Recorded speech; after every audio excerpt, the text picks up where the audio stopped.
ఆంధ్రప్రదేశ్ రాష్ట్రంలో కృష్ణా జిల్లాలో గన్నవరం నియోజకవర్గానికి ఒక విశిష్టత ఉంది. దానికి ఎందుకు విశిష్టత ఉందంటే ఒకానొకప్పుడు కమ్యూనిస్ట్ పార్టీలకు కంచుకోట గన్నవరం. అక్కడి నుంచి పుచ్చలపల్లి సుందరయ్య శాసనసభ్యుడిగా ప్రాతినిధ్యం వహించాడు. అటువంటి గన్నవరం నియోజకవర్గం ఇప్పుడు మళ్ళీ వార్తల్లోకి వచ్చింది. గన్నవరం నియోజకవర్గంలో అక్కడుండే తెలుగుదేశం పార్టీ నాయకులు, శ్రేణులు, రైతులు, మహిళలు, యువకులు అన్న ఎన్టీ రామారావు అంటే ప్రేమతో, తెలుగుదేశం పార్టీ అంటే ప్రేమతో సరే వాళ్ళు ఎవరు నిలబడ్డారని చూడరు. అంతకుముందు దాసరి బాలవర్ధన్ రావుని ఆదరించారు. తదుపరి ఎవరుంటే మాకెందుకు, మాకు సైకిల్, అన్నగారి పార్టీ మేము 83 నుంచి ఉన్నాం, మేము సైకిల్ కొట్టేస్తామంటారు కానీ అభ్యర్థిని గురించి పెద్ద పట్టించుకోరు. 2014లో 2019లో వల్లభనేని వంశీ, ఈయన వెటర్నరీ డాక్టరు, ఈయన బీవీఎస్సీనే కాకుండా ఎంబీఎస్సీ కూడా ఆ గన్నవరంలో ఉండే వెటర్నరీ కాలేజీలోనే విద్యను అభ్యసించాడు. కనుక అక్కడ గన్నవరం ప్రజలు ఎన్టీ రామారావు పెట్టిన పార్టీ, పైగా అక్కడ యాదవ సామాజిక వర్గం, బీసీలు అధికంగా ఉంటారు. బీసీలకు రాజ్యాధికారము కల్పించిన మహనీయుడు, ఆదర్శప్రాయుడు, బీసీల హృదయాలలో ఉండే మనిషి, యుగపురుషుడు, కారణజన్ముడు అన్న ఎన్టీ రామారావు. ఆ అన్న ఎన్టీ రామారావు ఈరోజు కూడా బీసీలకు రిజర్వేషన్లు కల్పించి బీసీలను రాజ్యాధికారం అంటే వాళ్ళని ఎమ్మెల్యేలు చేయటం, ఎమ్మెల్సీలు చేయటం, ఎంపీలు చేయటం, అలాగే మంత్రులు చేయటం, ఆ విధంగా బీసీలను రాజ్యాధికారంలోకి, రాజకీయాల్లోకి ప్రోత్సహించిన మహనీయుడి యొక్క స్ఫూర్తితో గన్నవరంలో 2 సార్లు వల్లభనేని వంశీని గెలిపించారు. ఇది అక్కడ వ్యక్తి అనేది అప్రస్తుతం. వల్లభనేని వంశీ గుడివాడలో ఉండే కొడాలి నాని, వాళ్ళు పార్టీలు వేరైనా వ్యక్తిగత స్నేహితులు, ఎప్పటి నుంచో స్నేహితులు. కనుక జగన్మోహన్ రెడ్డి ముఖ్యమంత్రి అయిన తర్వాత వల్లభనేని వంశీని ఒప్పించి మెప్పించి ఆయన్ని పార్టీ మార్పించి వైఎస్ఆర్సీపీ పార్టీలో చేర్పించాడు. చేరిన కొత్త రోజుల్లో కొన్ని నెలల పాటు బాగానే జరిగింది, సవ్యంగానే జరిగింది. అక్కడే ఉన్న ఇప్పుడు వల్లభనేని వంశీ కమ్మ సామాజిక వర్గం, అదే సామాజిక వర్గానికి చెందిన ప్రవాస భారతీయుడు యార్లగడ్డ వెంకట్రావు. ఆయన 2019లో పోటీ చేసి స్వల్ప ఓట్లతో ఓడిపోయాడు. ఆయన తను సొంతంగా సంపాదించుకున్న డబ్బు కోట్ల రూపాయలు ఖర్చు పెట్టి ప్రజలకు సేవ చేశాడు. యార్లగడ్డ వెంకట్రావుకు సహకరించిన వ్యక్తి డాక్టర్ దుట్టా రామచంద్రరావు. ఆయన కాపు సామాజిక వర్గం. దుట్టా రామచంద్రరావు డాక్టర్ వైఎస్ రాజశేఖర రెడ్డికి అత్యంత సన్నిహితుడు. ఎప్పుడైనా రాజశేఖర రెడ్డి ముఖ్యమంత్రిగా ఉన్నప్పుడు, అధికారంలో లేనప్పుడు, శాసనసభ్యుడిగా ఉన్నప్పుడు, ప్రతిపక్ష నాయకుడిగా ఉన్నప్పుడు విజయవాడ నుంచి బయలుదేరి విజయవాడ కలకత్తా హైవే మీదుగా హనుమాన్ జంక్షన్ వచ్చేసరికి తప్పనిసరిగా దుట్టా రామచంద్రరావు ఇంటికి వచ్చి అక్కడ సమయాన్ని బట్టి టిఫిన్ చేయటమా, అల్పాహారం చేయటమా, ఆయనతో మాట్లాడి కాసేపు అప్పుడు బయలుదేరేవాడు. అటువంటి అత్యంత సన్నిహితుడు. అందువల్ల వైఎస్ రాజశేఖర రెడ్డి తరువాత జగన్మోహన్ రెడ్డికి తో కలిసి దుట్టా రామచంద్రరావు వైఎస్ఆర్సీపీ పార్టీలో ప్రవేశించాడు. అటువంటి దుట్టా రామచంద్రరావును కూడా ధిక్కరించి, అవమానపరిచి ఆయన తరపున ఉండే నాయకులను, శ్రేణులను, కార్యకర్తలను కూడా లెక్క చేయకుండా వల్లభనేని వంశీ ఏకఛత్రాధిపత్యం చేయాలని ప్రయత్నించాడు. అయితే దుట్టా రామచంద్రరావు యార్లగడ్డ వెంకట్రావు ఇద్దరూ కూడా కలిసికట్టుగా వంశీ కాళ్లకు బంధం వేసి తమ ఆధిపత్యాన్ని ప్రదర్శించుకుంటూ నియోజకవర్గ ప్రజలకు సేవ చేస్తూ ఇక వ్యూహాత్మకంగా దుట్టా రామచంద్రరావు యొక్క సలహా మేరకు యార్లగడ్డ వెంకట్రావు తెలుగుదేశం పార్టీలో ప్రవేశించి ఎన్నికల్లో శాసనసభ్యుడిగా సైకిల్ గుర్తుపై పోటీ చేయబోతా ఉన్నాడు. వల్లభనేని వంశీ సైకిల్ గుర్తు లేకపోతే ఆయన గెలవడం కష్టమే అని చెప్పి ఆ నియోజకవర్గంలో ఉండే నిరక్షరాస్యులు వేలుముద్రల వాళ్ళు కూడా మాట్లాడుకుంటాం అనేది విశేషం. ఇప్పుడు ఇంకో విషయం ఏంటంటే గత 45 రోజులుగా వల్లభనేని వంశీ నియోజకవర్గంలో లేడు, హైదరాబాదులో నివసిస్తున్నాడు. ఏంటి కారణం? అసలు పోటీ చేస్తాడా? జగన్మోహన్ రెడ్డి సర్వే చేయించాడు ఐపాక్తో. చేస్తే గన్నవరంలో వల్లభనేని వంశీ ఓడిపోతాడు. వాళ్ళు ఏం సలహా ఇచ్చారంటే వల్లభనేని వంశీని తీసుకెళ్ళి పెనమలూరులో పెట్టండి, పెనమలూరులో ఉన్న కొలుసు పార్థసారథిని తెచ్చి గన్నవరంలో పెట్టండి. గన్నవరంలో యాదవ సామాజిక వర్గం ఉన్నారు కనుక వల్లభనేని వంశీపై ఉన్న వ్యతిరేకత ఆయనకి గెలుపుకు దూరం చేస్తుంది, అందువల్ల పెనమలూరులో పెట్టమని సూచించారు.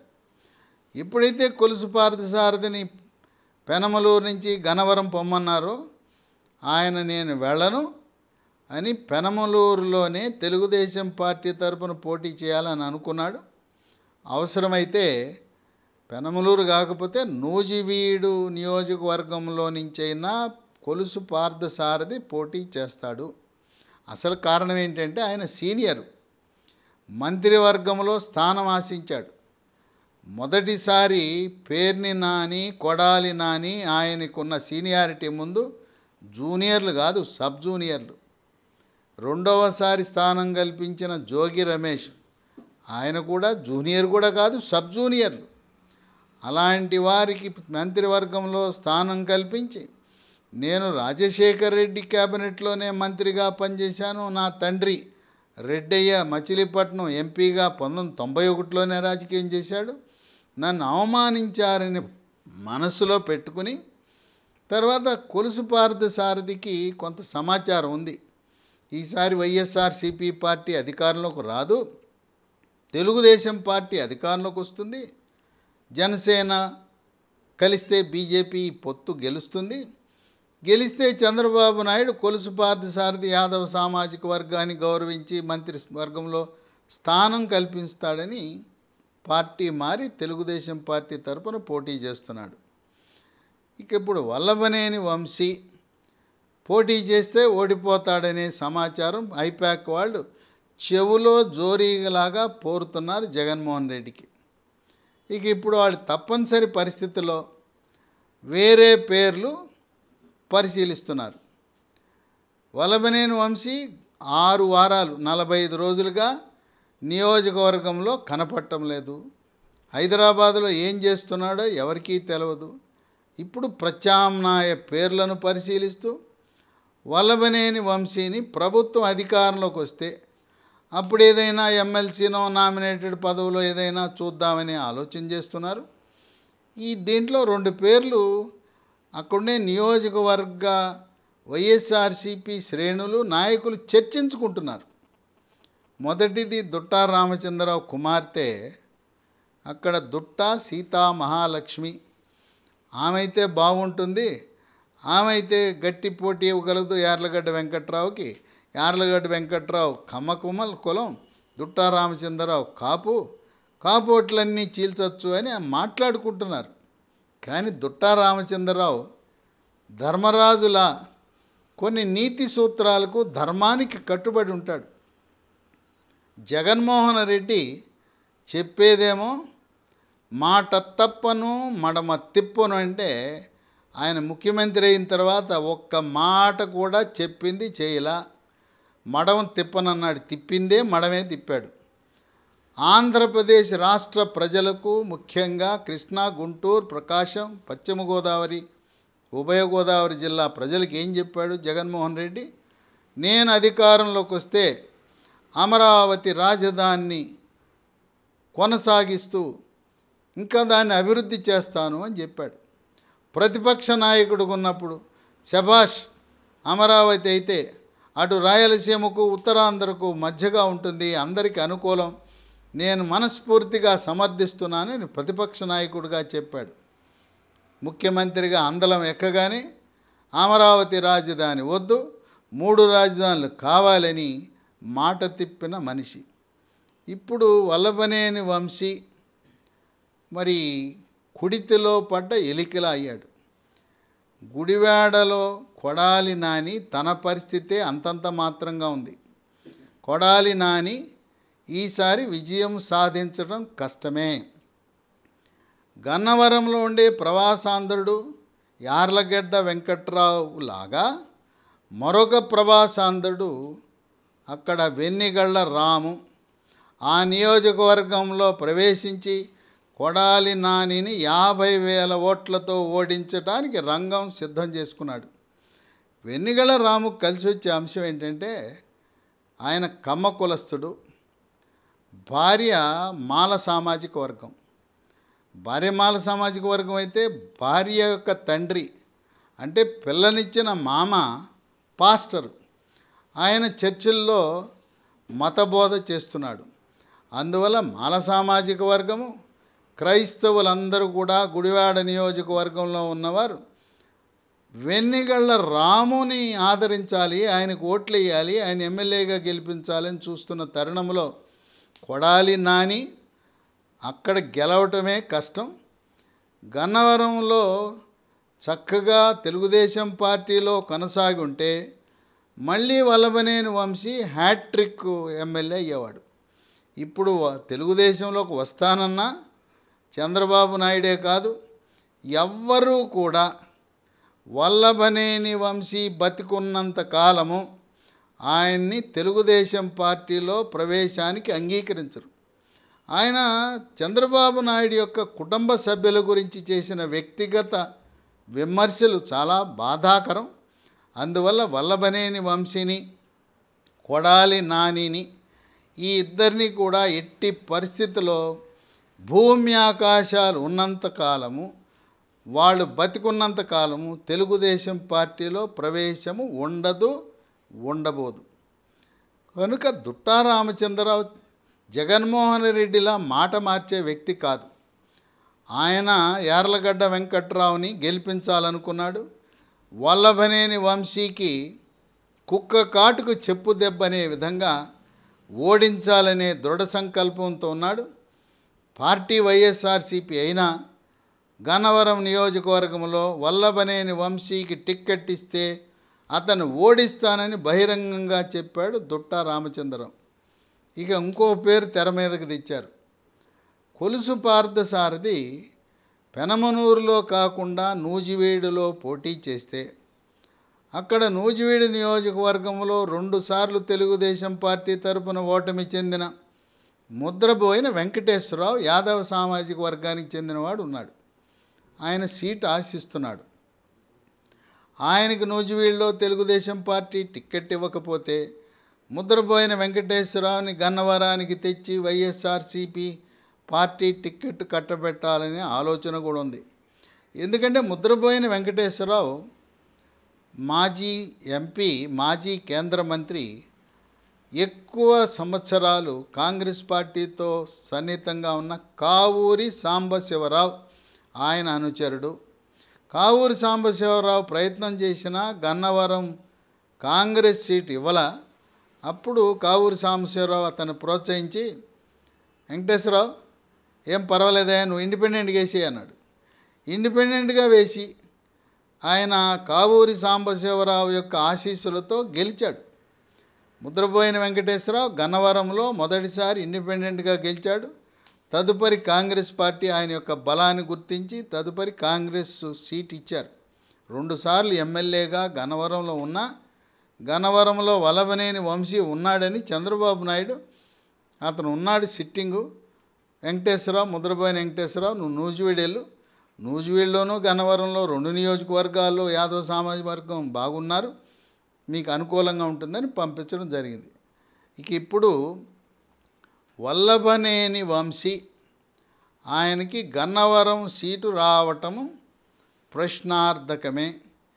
గన్నవరం కాకపోతే ఇంక ఇవ్వటానికి ఏమీ సీట్లు లేవు, అన్నీ ఫుల్. కృష్ణా జిల్లాలో ఉండే 16 నియోజకవర్గాల్లో కూడా అవకాశం లేదు.